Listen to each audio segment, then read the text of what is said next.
Tema kajian kita malam ini tidak tinggi-tinggi, karena kaji yang tinggi itu kajian yang paling rendah kalau diamalkan. Jadi ilmu tertinggi adalah ilmu yang paling awal kita kenal, tapi kita amalkan.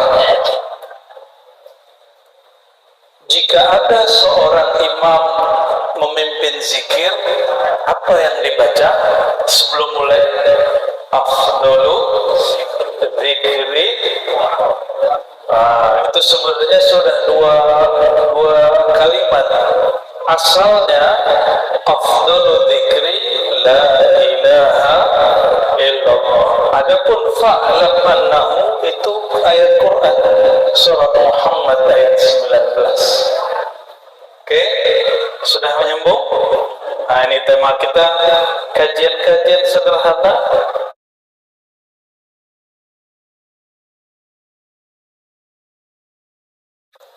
Afdalul dzikri la ilaha illallah itu bukan Quran tapi hadis. Riwayat Imam Abu Isa At-Tirmizi. Insyaallah kami beberapa bulan lagi mau ziarah ke kampung beliau, namanya Kampung Tirmiz di Uzbek. Nama imamnya siapa? Abu Isa At-Tirmizi. Beliau punya guru yang kemudian berikan dari guru-gurunya sampai kepada Nabi Muhammad sallallahu alaihi wasallam. Beliau bersabda, "Afdalul dzikri la ilaha illallah." Afdal dari kata fadl. Fadl berarti keutamaan dan karunia. Karunia yang paling tinggi, paling besar, yang paling utama adalah la ilaha illallah yang dibaca dalam zikir. Boleh juga diterjemahkan rajonya segala zikir adalah la ilaha illallah. Kan datuk baru galanya datuk baluku rajo. Ya, itu karena sudah di pucuk adat. Maka pucuknya zikrullah adalah la ilaha illallah. Kita nggak usah ngaji makna dulu, ya, maknanya nanti. Zikir yang paling afdal, rajanya zikir la ilaha. Maka kalau diganti, orang Arab itu kalau menerjemah makna satu kata, mereka menggunakan nahwu sarf balaghah, ma'ani badi. Kita nggak usah dulu pakai balaghah sastra, pakai dulu tasrif. Tasrif itu perubahan kata. Jadi orang Arab itu satu kata bisa diubah menjadi 9, bisa diubah jadi 14. 9 tambah 14, 13.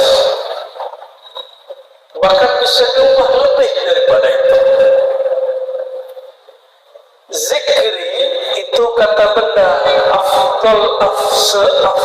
afdalnya zikir la ilaha illallah. Semulia-mulianya zikir la ilaha. Sekarang kata zikir diubah menjadi pelaku zikir. Zakara yazkuru zikran fahuwa zakirun. Jadi perubahan kata keempat.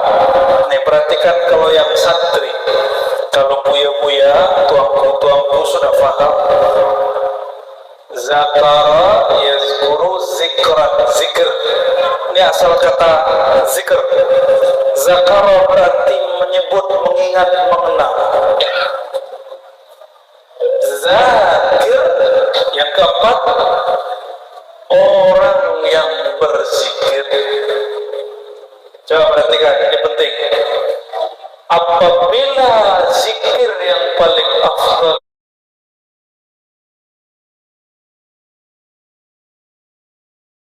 paling mulia adalah yang zikir la ilaha illallah.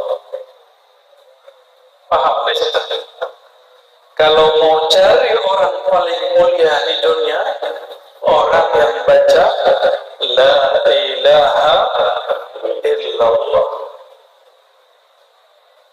Nah, begitu Nabi menyembunyikan mutiara-mutiara Allah, jadi seakan-akan Nabi ingin berkalam, wahai insan, wahai hamba Allah, wahai manusia, orang paling mulia, wali Allah yang ada di sekitar kamu, ciri-cirinya satu, dia tidak lepas dari kalimat la ilaha illallah. Jauh-jauh lelah-lelah mencari wali Allah tetangga sendiri. Tapi itulah sunnatullah, mercusuar menerangi kampung sebelah, kampung sendiri tidak tahu.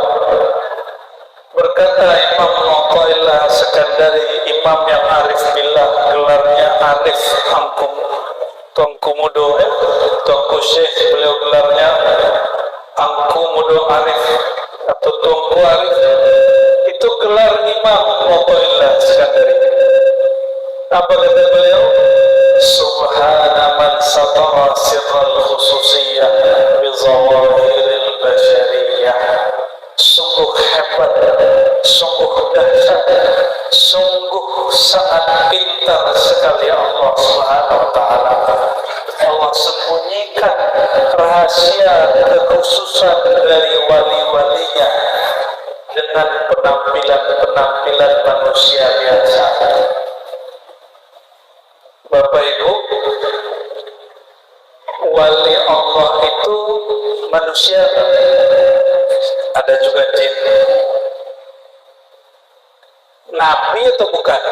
Wali itu bukan. Berarti kalau bukan Nabi, dia sempurna nggak? Wali Allah sempurna nggak? Dia bukan Nabi. Enggak. Nabi tidak berdosa. Kalau wali pasti berdosa. Paham? Jadi kalau nanti kejadian ada Tuan Syekh, Tuan Khalifah, Allah uji dengan maksiat, jangan ngomong begini, masa orang tarekat maksiat. Oh, berarti selama ini kebanyakan kita memahami bertarekat, bertasawuf jadi malaikat, karena yang tidak berdosa itu malaikat. Keliru atau keliru? Keliru atau salah? Salah ya? Dua-duanya. Coba tanya beliau pengasuh Tarekat Buya Marzuki, setelah beliau berumur 70 sekian ini, apakah sudah jadi malaikat? Malaikat nggak makan, nggak minum, nggak tidur. Coba tanya beliau, masih makan, masih minum? Malaikat ada sakitnya. Beliau pasti ada sakit. Malaikat minum teh telur enggak. Kami tadi minum teh telur. Allahumma shalli ala sayyidina Muhammad. Dalam hadis Imam Bukhari, Imam Tirmizi, Imam Tabrani disebutkan banyak versi. Malaikat itu ternyata masih dapat rezeki, Bapak Ibu. Rezeki malaikat, subhanallah walhamdulillah wa la ilaha illallah wallahu akbar. Itu rezeki malaikat. Dan untungnya diri ini Allah ciptakan ada nur yang persis dengan nur malaikat. Oleh karenanya kalau itu dilatih, orang-orang ahli zikir nggak boleh kalah dengan preman yang begadang dia warung itu sini, warung tempat nongkrong minum-minum itu namanya kode. Masa ahli zikir kalah sama orang duduk di kode? Nggak boleh kalah, Pak. Orang di kode kita nggak boleh buruk sangka. Mereka siapa tahu ada wali Allah sembunyi di situ. Ya, tapi zohirnya ya begitu, main kartu, main gaple, ya itu zohirnya. Coba, mohon maaf nih, ini pada beriman semua kan? Ya, ini bukan banding-bandingin dengan orang di Kodai, Pak. Orang di Kodai itu dahsyat, hebat. Mereka cukup dengan main gaplek, apa namanya gaplek sih? Domino, itu bisa begadang sejam 3. Domino dengan la ilaha illallah, mana yang lebih asik? Ayo, katanya beriman, Pak. Afdalul dzikri la ilaha itu kamu gabungan dua teks itu. Zikir paling nikmat, paling lezat la ilaha illallah. Dulu guru kami Abu Ya Hasan Basri berkalam, zikir itu mainan dominonya kolbu. Maka orang zikir la ilaha illallah dengan kolbunya, dia bisa begadang sampai jam 3, jam 4 pagi. Domino di tangan, tapi tidak tahu cara pakai, ditinggal tidur ya. Jadi kenapa orang-orang seperti kita ini yang selama ini mengaku beriman, sholat 5 waktu oke, mungkin sudah umrah, sudah haji, bayar zakat bagus, tapi dikasih zikir la ilaha illallah 100 tidur, dikasih tontonan film bisa melek, bisa jaga 2 jam. Kenapa? Ada yang dilihat, ada yang dipandang dan mengerti jalan cerita. Maka orang yang tidak mengerti jalannya zikir la ilaha illallah tidak menikmati. Itu kalau domino ada balak-balaknya, Pak.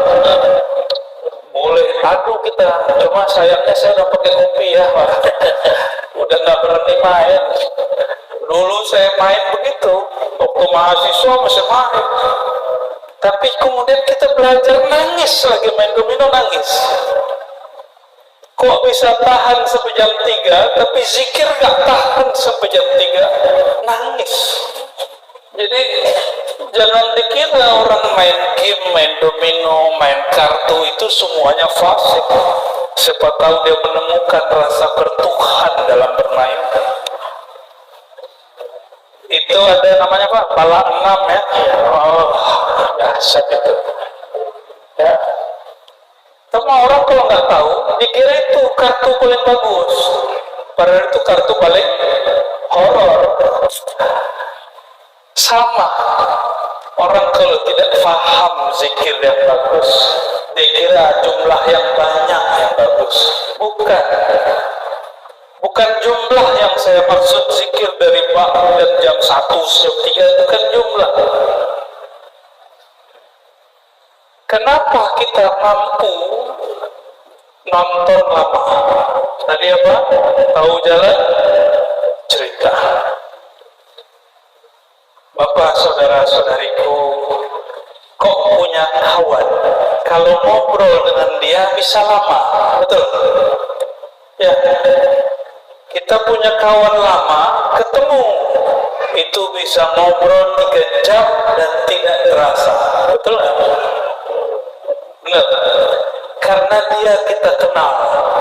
Coba sama orang baru kenal, sanggup ngomong 3 jam, 3 detik pun kita sudah langsung buka handphone. Zaman now orang kalau ketemu nggak ada sapa-sapaan. Ya, kalau duduk di bandara, duduk di bus, duduk di kereta, sini nggak ada kereta api ya, di Jawa lengkap, duduk di kereta, nggak ada orang ngobrol, orang buka handphone. Mau ustadz, mau kiai, sama,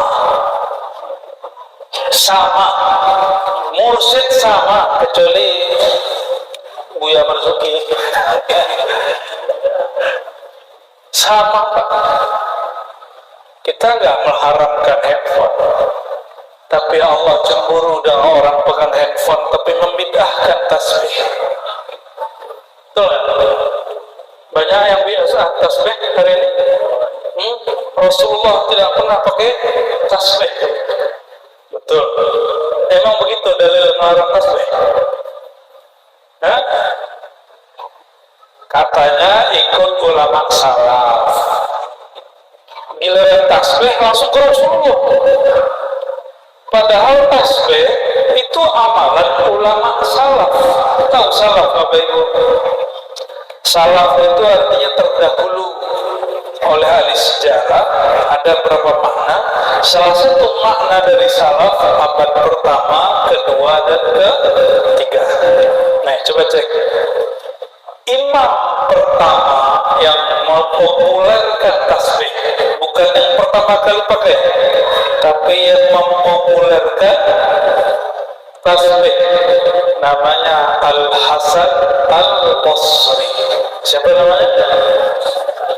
Wafat tahun 110 Hijriah, awal abad kedua. Salaf bukan? Salaf? Salaf. Katanya kalau ada ulama salaf pakai, berarti sunnah. Giliran begitu langsung ngomongnya gimana? Nabi tidak pakai tasbih. Nabi pakai jari. Coba zikir 100 pakai jari. Sanggup nggak?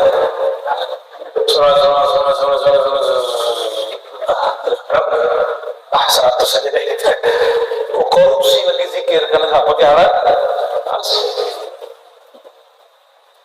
Sayyidina Al-Hasan Al-Basri ketemu Sayyidina Ali, ya, ketemu Abu Hurairah, ketemu Anas bin Malik, ketemu sahabat-sahabat Nabi, dan beliau kalau zikir pakai tasbih.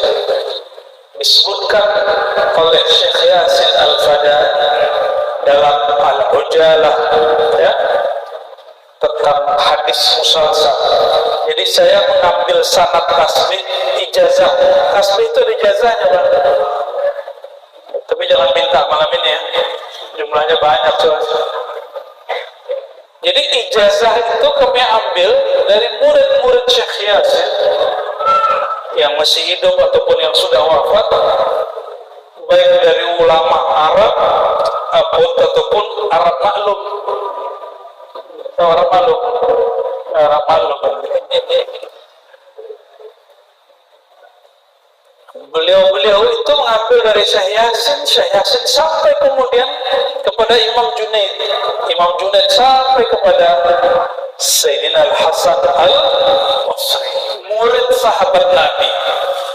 Beliau ditanya, "Wahai Tuan Syekh, engkau ini dimasyhurkan Allah sebagai wali, kok masih pakai tasbih?" Pertanyaan itu ditanya juga oleh murid Imam Junaid.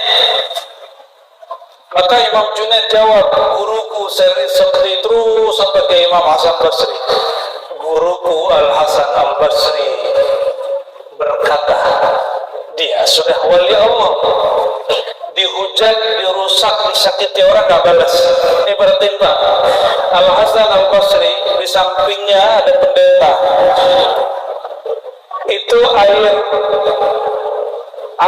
air atapnya si pendeta enggak turun ke tempat pembuangan air, turunnya ke dalam kamar tempat tidurnya Al-Hasan Al-Basri.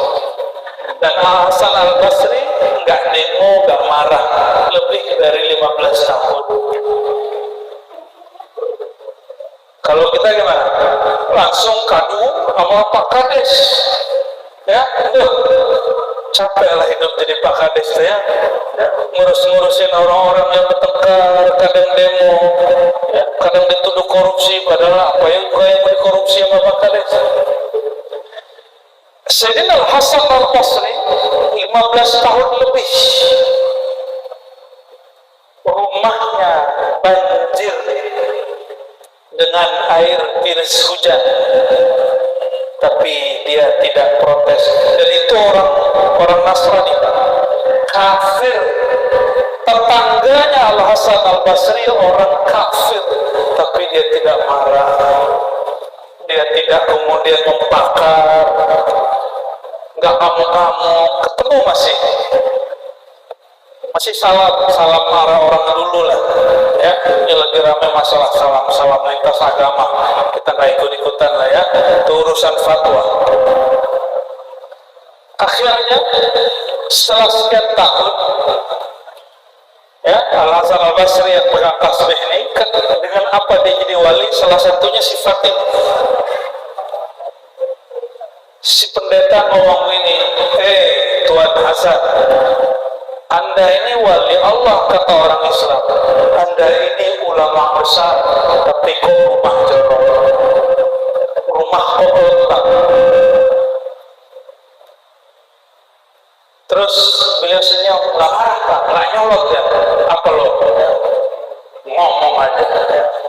Udah motor rumahannya, ngomong begitu. Nggak begitu Pak deh. Pak Pendeta, Tuan Rahim, ayo coba lihat. Ya berkunjunglah masuk ke rumah saya. Kalau perlu lihat kamar saya, masuk itu Tuan Rahim. Disuguhin minum, nggak mau diminum. Karena lembab, tanah lembab. Apa baunya? Tahu-tahu ditanya, ini banjir dari mana Tuan Syekh? Bilang itu kamar saya. Dia buka kamar, ada tetesan air. Terus menerus 15 tahun. Akhirnya itu loteng hancur. Dia lihat, dari mana ini? Dia masih prihatin Pak, masih sedih. Benar-benar zuhud di ulama orang Islam. Pas dia lihat ternyata itu tetesan air dari rumah si pendeta sendiri. Dikabarkan oleh ulama ahli tarikh. Dia tanya, oleh si pendeta nanya, Tuan Syekh, kenapa engkau tidak bicara kepada saya? Apa jawaban Al-Hasan Al-Basri? Nabiku, Nabi Muhammad SAW. Nah, dengan ini dia jadi wali Pak. Nabi Muhammad SAW bersabda, Man kana yu'minu billahi wal yawmil akhir falyukrim jarah. Kalau betul engkau percaya, beriman kepada Allah dan hari akhir, maka ikramlah kepada tetanggamu. Ikram itu memberi walaupun disakiti. Ikram itu bersabar walaupun kita kemudian diirikan, didengkiin orang. Sanggup? Mau sempurna gak imannya? Jadi wali Allah itu gak mesti suluk itu belajar jadi kekasih Allah. Coba tanya Buya Marzuki, bersuluk itu latihan, bukan tujuan. Gak boleh berbangga-bangga dengan tarekat dan suluk, cuma latihan. Maka mohon maaf, kalau ada saudara kita, tetangga kita sudah bersuluk tapi masih maksiat, maklum, dia baru latihan. Paham? Orang sekolah masih bodoh kan? Banyak yang sekolah masih nganggur. Apa bedanya? Banyaklah orang bersekolah hati, bersekolah suluk, lalu dia tidak semuanya sukses. Itu wajar. Kenapa kita tidak protes orang kuliah di UIN Suska lalu kemudian jadi pengangguran sampai sekarang? Kenapa kita protes kepada orang bersekolah hati ke suluk, lalu dia belum berhasil menjaga kalbunya? Gak adil. Ya? Oleh karenanya, Bapak Ibu, saudara-saudariku, Imam Al-Hasan Al-Basri jadi kekasih Allah bukan dengan zikir. Dia jadi kekasih Allah karena apa?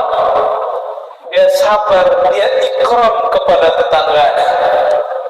Ini kita kalau naik motor, naik mobil, disalip orang, tahu disalip? Gimana ngomongnya? Disalip, ya, kejar ya. Itu gimana mau jadi kekasih Allah? Ya. Sayyidina Al-Hasan Al-Basri yang sudah menjadi kekasih Allah tetap tidak meninggalkan alat tasbih. Ditanya oleh muridnya, wahai Tuan Syekh, kenapa kau tidak tinggalkan tasbih sedangkan engkau seorang kekasih Allah? Lalu jawab beliau, wahai Ananda, uhibbu an adkurullaha biqalbi wa lisani wa jawarihi. Aku suka senang mengingat Allah, menyebut nama Allah dengan qalbuku, dengan tanganku pakai alat tasbih, dan dengan lisanku. Jadi pakai tasbih karena itu, karena Imam Salafus Saleh yang bernama Al-Hasan Al-Basri mengamalkannya. Oke, kalau kita ikut manhaj salaf, kira-kira tasbih bid'ah kan? Tasbih bid'ah kan? Enggak lah. Berarti tasbih sunnah. Ya, beres. Udah kan ngajinya? Sebentar ya.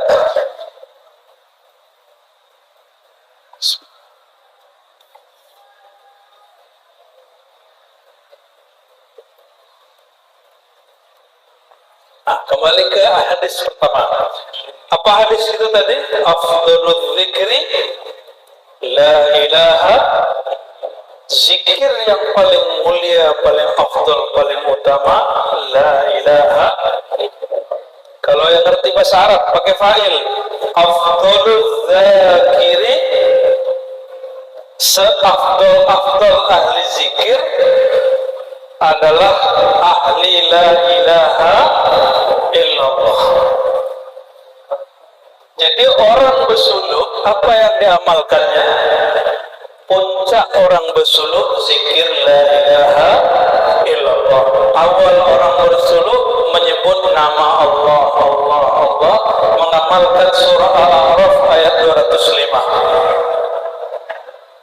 Al-A'raf 205, wadzkur rabbaka fi nafsik, sebut nama Rabbmu, nama Tuhanmu, penciptamu di dalam dirimu. Siapa nama Tuhanmu? Allah. Itu yang diamalkan. Dijawablah oleh satu kawan saya yang mengaku bermanhaj salaf. Saya bukan lagi debat mau menyalahkan orang salafi, Pak, bukan. Tapi emang salah. Ya, saya sudah meninggalkan berdebat-debat, berbenci-benci ria dengan mereka. Kita berbeda tapi nggak usah benci. Sepakat? Kita beda tapi nggak usah tafarraqu, ayat yang tadi, wala tatafarraqu. Kita cukup berbeda, hati kita yang penting saling cinta dalam nama Allah Subhanahu wa taala. Apa kata kawan kita yang mengaku bermanhaj salaf? Apa kata dia? Zikir itu mesti dengan kalimat yang lengkap. Tuhanku Allah, Rabbi Allah, Subhanallah, Rabbuna Allah, Hasbunallah. Begitu. Ternyata ini kawan bahasa Arabnya kurang expert. Tahu expert? Ini dalam bahasa Arab ada beberapa yang disebut hazfut taqabuli. Nah, ini kalau orang santri ini harus belajar. Kalau kita ditanya orang begini, siapa namamu? Biasanya langsung jawab, nama nggak? Ah, boleh kita tes. Namanya siapa, Pak? Serbaini. Pak Serbaini. Kalau pakai bahasa Arab, bahasa Indonesia lengkap gimana? Siapa namamu? Jawabnya Pak. Namaku Serbaini. Gitu ya. Tapi tadi langsung ya. Siapa nama Anda? Jawabannya tidak perlu diulang. Ini namanya hazfut taqabuli, menghapus pertanyaan langsung ke inti jawaban. Lalu kalimat pertanyaan disembunyikan di dalam makna. Jadi kalau ditanya aslinya gini, siapa nama Anda? Aslinya namaku Sarbaini. Gitu ya, tapi diringkas karena orang yang ditanya dan bertanya sudah sama-sama paham, langsung dijawab besar deh. Sama ya. Siapa nama Rabbmu? Allah. Sebut nama Rabbmu. Aslinya Rabbi Allah, Rabbuna Allah, Rabbuna Allah, Rabbuna Allah. Aslinya begitu. Tapi karena sama-sama Rabb kita Allah, maka cukup Allah, Allah, Allah, begitu. Ya, berarti zikir Allah, Allah itu sesuai nggak dengan Al-Quran? Sesuai, ada ayatnya. Wala in sa'altahum man khalaqas samawati wal ard la yaqulunna Allah. Jika mereka ditanya siapa pencipta langit dan bumi, mereka menjawab. Jawabannya langsung satu kata, Allah. Tidak pakai kalimat panjang. Mereka nggak jawab khalaqahunna Allah. Nggak ada ayat begitu, ada kalimat begitu. Tapi kebanyakan ayat langsung menyebutkan nama Allah. Berarti zikir Allah, Allah yang diamalkan orang dalam i'tikaf suluk, bid'ah atau sunnah. Itu kata, kalimat yang lengkap atau satu kata yang tidak sempurna? Lengkap atau tidak sempurna? Lengkap. Cuma beberapa orang tidak faham. Ya. Maka ada satu kitab namanya Al-Ibda fi Madaril Ibtida. Boleh diulang dulu kitabnya? Al-Ibda fi Madaril Ibtida. Ya, mengenai bid'ah. Di situ disebutkan ulama kita berselisih, sepakat untuk tidak sepakat. Berselisih mengenai zikir Allah, Allah, Allah, bid'ah atau sunnah. Apa kesimpulannya? Itu masyru' atau disyariatkan. Itu kesimpulan beliau. Saya nggak akan bawa perdebatan panjang untuk pembahasan kita di majelis ulama atau di bahsul masail dan sebagainya. Oke, jadi kalau afdal zikri la ilaha illallah, zikir paling utama la ilaha illallah, maka orang paling utama ahli la ilaha illallah. Makan itu yang bagus banyak atau yang bergizi? Makan kerupuk, keripik, apa? Kupuk, kerupuk, makan kerupuk dua goni, dengan makan nasi dengan lauk satu ikan yang besar, satu piring, mana lebih afdal? Kerupuk dua goni, dua goni. Makan nasi sekawui sepinggan, sekawui itu nasi sesuap, ikan satu potong kecil. Ayyuhuma afdal, mana yang lebih utama? Yang bergizi pakai nasi, pakai ikan. Paham nggak maksudnya? Zikir mana yang afdal, yang jumlahnya 70.000 tapi kita kelelahan, pikiran kemana-mana, bernafsu? Atau cukup zikir 33 100.000 tapi hati menikmati, hati memahami? Mana yang lebih afdal? Yang sedikit bergizi. Gizinya zikir adalah makna. Coba ulangi.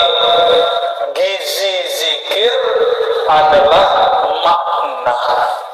Dan makna zikir hanya dalam belajar mengaji ma'rifatullah. Mohon maaf Bapak Ibu, ada warung rumah makan. Rumah makan menjual rendang, menjual ikan bakar, macam-macam gulai, sayur, tapi garamnya kurang. Besok masih mau datang? Masih mau makan di situ? Kalau besok masih mau datang di situ, namanya apa? Itu namanya orang apa? Bodoh. Serius nih? Ayo. Mohon maaf. Sholat itu makanan kolbu. Hah? Sholat makanan? As-salatu qutul arwah. Sholat itu makanan ruh. Sholatnya sudah nikmat belum? Halo? Sholatnya sudah nikmat belum?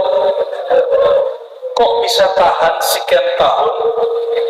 Ruhnya makan tak bergaram, ruhnya makan tak berbumbu, kok tahan? Itu namanya orang apa tadi? Orang apa tadi namanya? Bodoh. Bodoh lah kita. Sebodoh-bodohnya orang itu. Tapi biasanya orang bodoh tidak sadar dirinya bodoh, lalu dia tuduh orang pintar itu bodoh. Maka tidak heranlah guru-guru ahli zikir dan murid-muridnya dituduh bodoh. Padahal yang bodoh, paham maksudnya?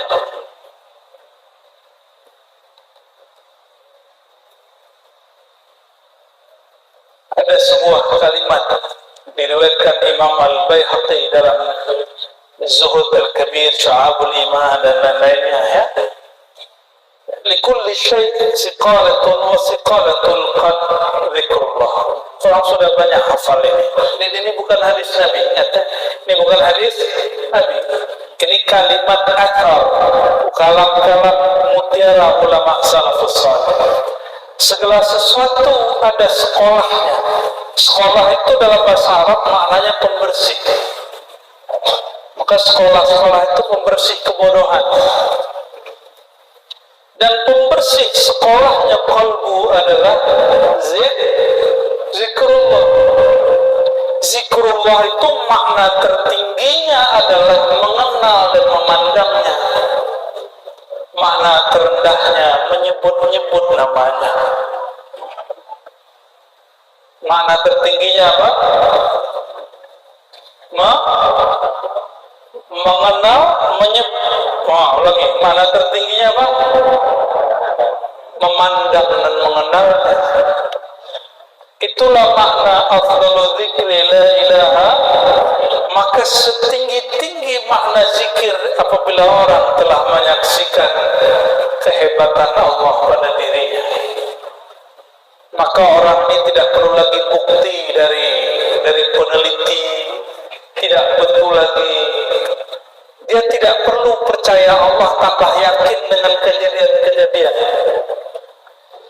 Kata Sayyidina Ali karamallahu wajhah, guru Al-Hasan Al-Basri, menantu Rasulullah SAW, sahabat yang kata-katanya sangat bijak. Apa kata beliau? Seandainya terjadi suatu keramat atau kelebihan padaku, tidak menambah imanku sedikit pun.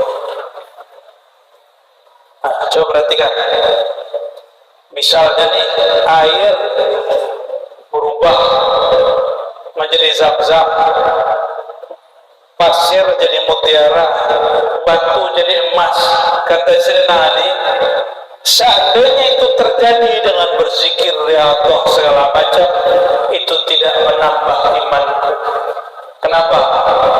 Iman itu di kolbu, dia tidak boleh nambah, tidak boleh turun, dia sudah bertambah. Kalau yang bertambah amal yang disebabkan oleh buah iman. Jadi buah iman bertambah dan turun, tapi sang iman tidak boleh nambah, tidak boleh berkurang, tidak boleh naik dan turun. Jadi yang dimaksud al-iman yazid wa yanqus, iman itu naik turun, itu buah iman. Si imannya tidak boleh naik, tidak boleh turun. Ini contoh, bulan puasa sholat malamnya berapa rakaat? Di sini berapa? Oh, serius? Bukan 11? Bukan 11? Pengurus janji ya jangan diganti ya, jangan didiskon, yang boleh ditambah. Ya, ini sudah banyak ini masjid lucu. Giliran mau nanya berapa rakaat, nanyanya ke jamaah dan ke ulama. Jamaah, Ramadan mau datang. Karena kita mau tarawih, gimana menurut kalian? 23 atau 11? Kalau jamaah jawabnya gimana? 11. Karena pemalas. Tapi kalau nanya ke ulama jawabnya apa? 23. Karena para sahabat Nabi SAW, mereka kalau sholat malam Ramadan 23. Itu amalan salafus saleh. Ya, amalan ulama salafus saleh itu sahabat Nabi. Oke, kembali ke yang tadi.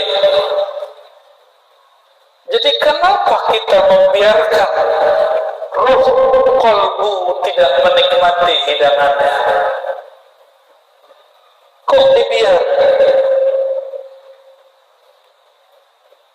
Mohon maaf bapak-bapak ini, kalau di rumah istri bikin masakan keasinan, tapi itu 20 tahun Pak, apa kejadiannya? Kalau 20 tahun keasinan, apa kejadiannya? Stroke Pak.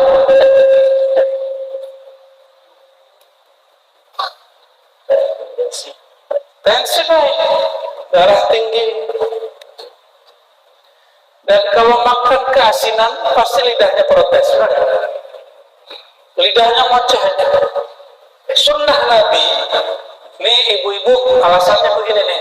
Katanya kalau Rasulullah makan gak enak, Nabi diam, makanannya ditinggal. Coba tinggalin makanannya. Berani gak?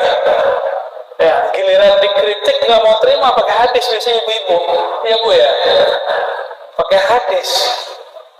Saya nggak mau cerita tentang itu. Saya mau bahas tentang kita kalau mencoba makanan yang keasinan, kepedesan, ini lidah langsung. Kalau kepedesan apa yang terjadi? Perut sakit. Maksud kami sederhana Bapak Ibu. Kalau sholat zikir tidak jelas rasanya, pasti di dalam diri ini ada lisan yang protes. Saya mau tanya, jawab sendiri di kolom. Selama ini sholat dan sholatnya tidak khusyuk, zikirnya tidak nikmat, la ilaha illallahnya tidak mantap, adakah kolbunya bertanya, wahai diri, apa masalahmu? Apakah hidangannya kurang bungu atau engkau yang sariawan? Makanan sudah enak, yang masak sudah bagus, lidah sariawan, nikmat gak? Gimana Pak? Gimana Pak Servini? Makanan sudah enak, yang masak cantik, tapi lidah sariawan bisa menikmati? Nah, kalau itu kejadiannya, lidahnya mesti diobat dulu, mesti diobatin dulu. Ini rahasia yang jarang dipahami, bahkan kebanyakan guru-guru ahli zikir, kecuali Buya Marzuki paham itu ya. Apa yang tidak dipahami? Di sini mursyid-mursyid muda sampai yang tua mengeluh, kenapa murid saya tidak menikmati zikrullah? Kenapa di talqin DBA dia tidak ada rasa di kalbunya? Ini jawabannya. Wahai Tuhan, kalau badan sedang sakit, diberi makanan enak atau diberi obat? Kalau makan gak perlu enak, yang penting bergizi. Obat itu, jamu itu pahit atau manis? Pahit pemanis. Jamu, kunyit manis Pak. Coba kunyit kasih gula, bukan jadi obat. Ini yang mau berobat pakai kunyit, jangan pakai gula. Jangan pakai gula, langsung jadi obat. Pakai gula, penyakit lagi deh. Apa yang dilakukan guru-guru kami dulu sebelum kami belajar zikir? Kata beliau, kamu mandi tobat dulu 7 hari. Kamu sholat dulu tiap malam, sholat hajat minta petunjuk kepada Allah, mandi tobat tiap malam, zikir ABCD, ya nggak banyak, tapi ada. Sekian hari minta petunjuk kepada Allah, apakah kita berjodoh untuk guru dan murid. Begitu dulu kami kalau belajar zikir, minimal disuruh sholat istikharah.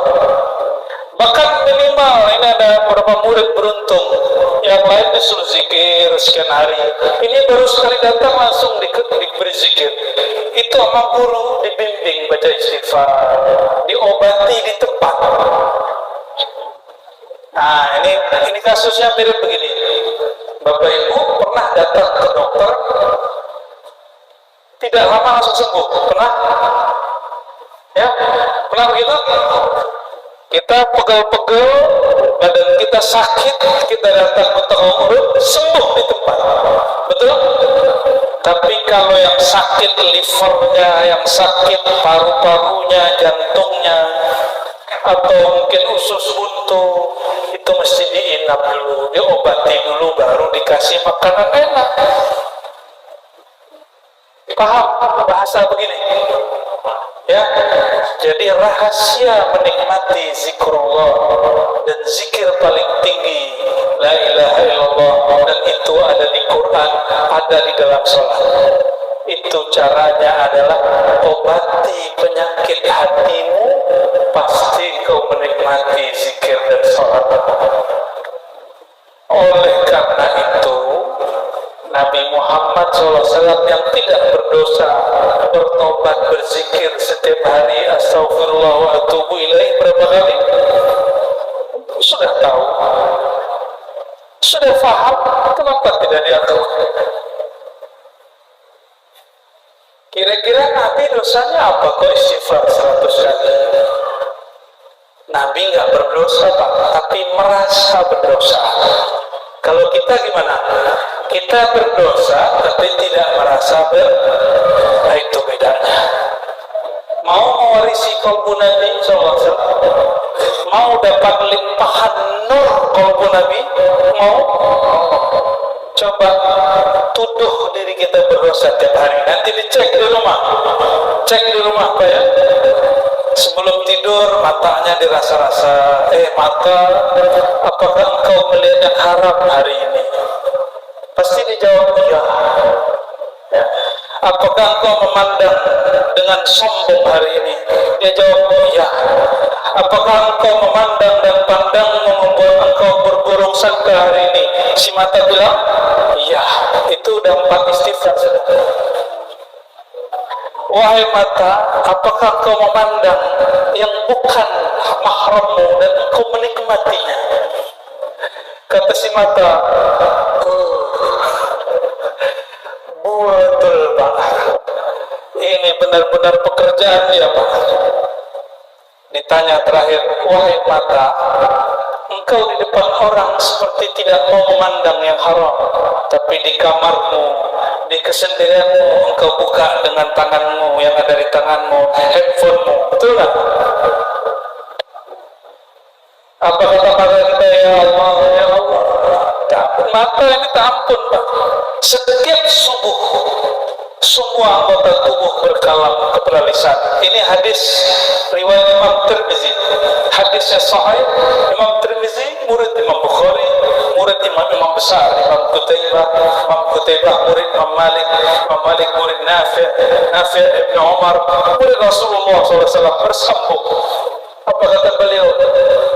Rasulullah SAW bersabda, setiap pagi, setiap subuh, anggota tubuh, mata, telinga, tangan, kaki, kemaluan, perut, semua berkalam kepada lisan. Ya, wahai lisan, tolong jaga kami, karena tanggungan kami ada padamu. Maksudnya gimana? Jika mata kami, jika aku wahai lisan ini salah, tolong istighfarkan mataku. Kata si telinga, wahai lisan, jika engkau mendengar, melihat, ya, telinga ini mendengarkan yang haram, suka menggibahkan orang, bahkan menggibahkan ulama, tolong istighfarkan telingaku. Terus sampai ke seluruh tubuh. Si hati juga bicara, wahai lisan, hatimu ini menyimpan iri, dengki, sombong, lalai, ghaflah. Tolong mintakan istighfar kepada Allah Subhanahu wa ta'ala. Jadi si lisan ini menanggung semuanya, Pak. Oleh karenanya, afdalu dzikri la ilaha, zikir paling afdal jika lisan baca la ilaha illallah.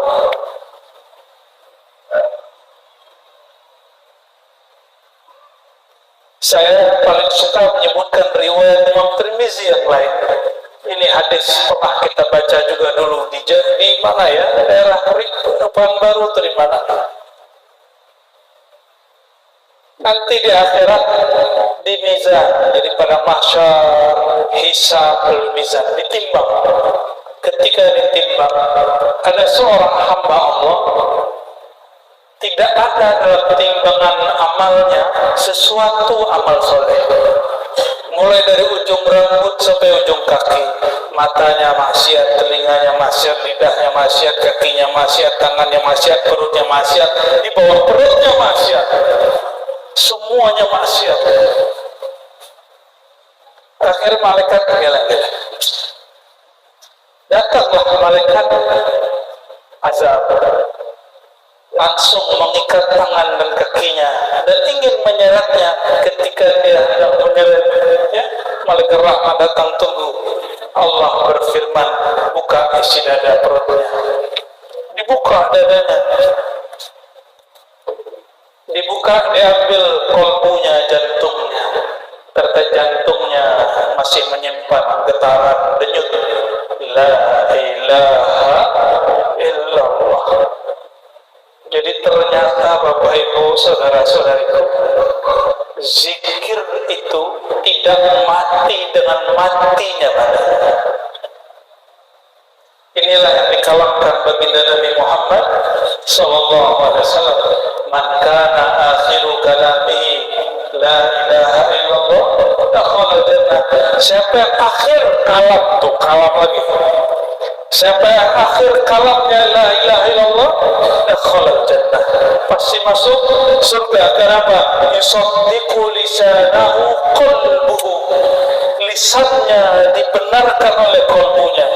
Kata kolbu, benar kau wahai lisan. Surau-surau suluk, guru-guru ahli zikir mengajarkan bagaimana cara kolbu membenarkan lisan. Itu yang disebut talqin.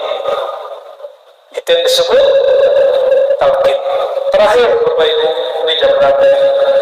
Jam 10 ya. Ini terakhir.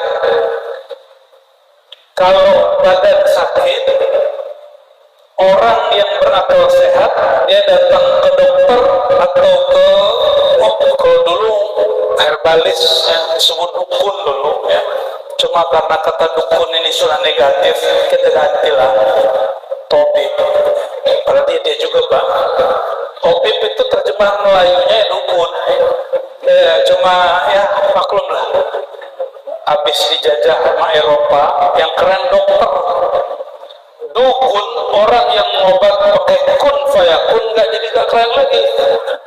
Dituduh syirik. Betul ada dukun syirik, ada. Bahasa Arabnya kahin, bukan dukun. Kahin, bukan dukun. Ya. Kalau badan sakit, orang berakal sehat, ya berobat atau bukan? Ya.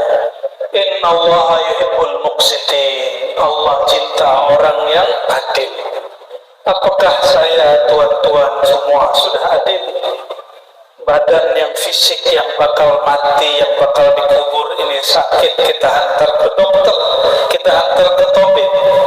Tapi kalbu sakit, jiwa sakit, ruh terhalang, terhijab, kenapa tidak dihantar kepada tabib kalbu? Betapa tidak adil dan Allah tidak sayang. Berarti innallaha la yuhib, Allah tidak sayang orang tidak adil. Bagaimana orang mau adil? Ya, yang mau nyalek, mimpin, silakan adil dulu kepada dirimu. Sayyidina Umar bin Abdul Aziz setiap malam dia ingat kepada Allah. Setiap malam dia tahajud. Dan dia ketika menjadi raja, menjadi khalifah hanya 2 tahun. Tapi efeknya kitab-kitab hadis terbukukan dengan baik. Ada prestasinya. Hanya 2 tahun. Nggak perlu nunggu 5 tahun, 2 periode nggak perlu. Apalagi 3 periode nggak perlu. Sayyidina Umar bin Abdul Aziz hanya memimpin 1,5 tahun, mau 2 tahun meninggal. Tapi apa kata para ulama? Kalau nggak ada Umar bin Abdul Aziz, kita nggak kenal sekarang Sahih Bukhari, Sahih Muslim, nggak kenal. Jadi mohon adil kepada diri. Sakit badan bawa ke dokter.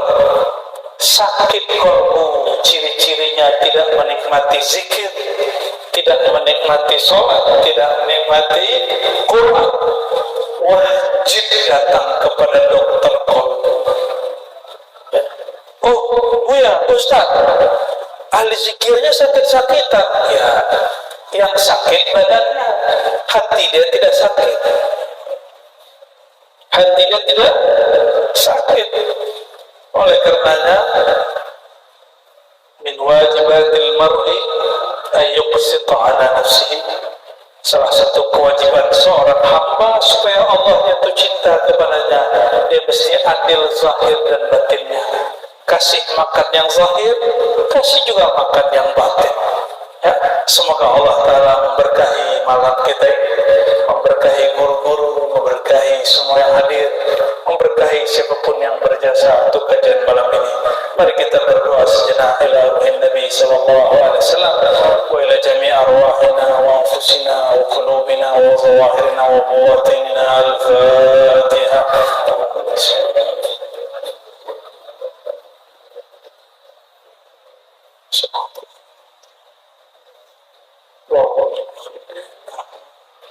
أعوذ بالله من الشيطان الرجيم. بسم الله الرحمن الرحيم. اللهم يا رحمن الرحيم صل على عبدك ورسولك نبينا محمد وعلى آله وأصحابه أجمعين. اللهم يا الله يا رحمن يا رحيم يا غفار يا غفور اغفر لنا ما ظهر منا وما بطن. Ya Allah, ampuni yang kami zahirkan dari kemaksiatan dan yang kami sembunyikan dari keberkahan. Allahumma ya Allah, ustur auratina bi jamali sitrik. Ya Allah, jika bukanlah karena keindahan ciptaanmu dan kesempurnaan sifatmu, tentulah semua makhluk tahu busuknya hati kami, buruknya jiwa kami, gelapnya diri kami. Tapi ya Allah, lakal hamdu, engkau maha terpuji ya Allah. Dengan semua keindahanmu engkau tutupi aib kami. Fasturna ya Rabbana indaka sum'an khalqika. Tapi ya Allah, kadang kami hanya ingin ditutup aib ini, dosa ini dari makhlukmu. Tapi kami lupa meminta, ya Allah, tutuplah aib dan dosa kami dari pandanganmu. Ya Allah, ampunilah dosa-dosa kami, ampunilah dosa kedua orang tua kami, ampunilah dosa semua orang yang hadir yang mendengarkan kajian malam ini. Allahumma ya Allah, afid alina al-barakat, wabla' qulubana bil mahabbah, wabla' qulubana bil yaqin wal iman wal islam wal ihsan. Ya Allah, hati kami masih dipenuhi dunia, hati kami masih dipenuhi dengan selain Engkau. Izinkan malam ini ya Allah, mulai malam ini ya Allah, dan seterusnya ya Allah. Izinkan setiap hari, setiap malam, setiap detik, tiadalah bertambah hari kecuali bertambah cinta kami kepada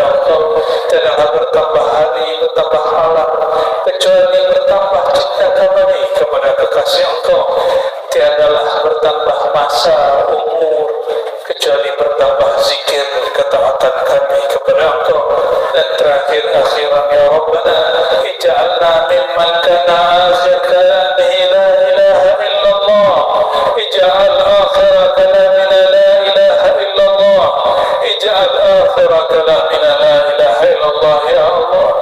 Mohon ya Allah, jika kami mengandalkan taat kami tidak taat ya Allah, jika kami mengandalkan doa-doa kami kurang yakin ya Allah, jika kami mengandalkan zikir-zikir kami kurang bermakrifat ya Allah, maka ya Allah, mohon dengan kasih sayangmu, perhatianmu ya Allah, apapun kami, bagaimanapun durhakanya kami, jangan matikan kami kecuali dalam kalimat la ilaha illallah Muhammadur Rasulullah sallallahu alaihi wasallam. Rabbana atina fid dunya hasanah wa fil akhirati hasanah wa qina adzaban nar. Wassallallahu ala sayyidina Muhammad walhamdulillahi rabbil alamin. Istajib da'wati